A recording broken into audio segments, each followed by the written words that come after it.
बार की बात है, एक छोटे से गांव में बहुत ही धूमधाम से मनाई जाने वाली उत्सव हो रही थी।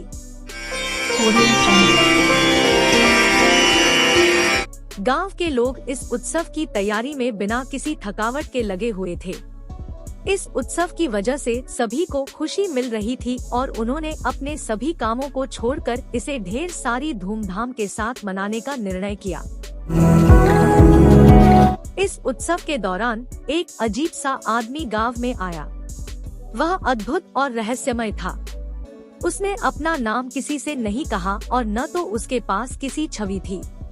वह सिर्फ एक बड़ा सा टोपी पहने हुए था जो उसके चेहरे को पूरी तरह से छिपा देता था। उस आदमी की बातों में कुछ अजीबपन था। उसकी आवाज सुनने में थोड़ी सी भी गज़बियत नहीं थी, जैसा कि वह किसी अन्य से अलग हो।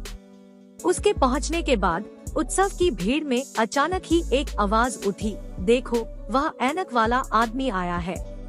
उस व्यक्ति की ओर सबकी नजरें टेढ़ी हो गई।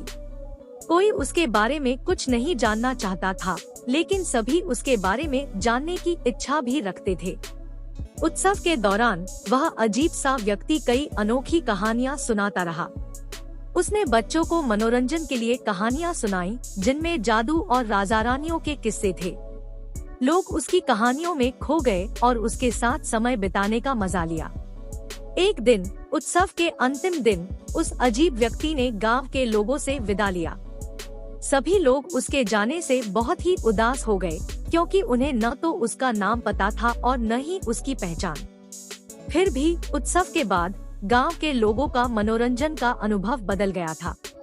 उन्होंने उस अजीब व्यक्ति के आगमन को अपने जीवन की एक यादगार घटना के रूप में स्वीकार किया और उसकी कहानियों से अनदेखी भरी मजे का आनंद लिया।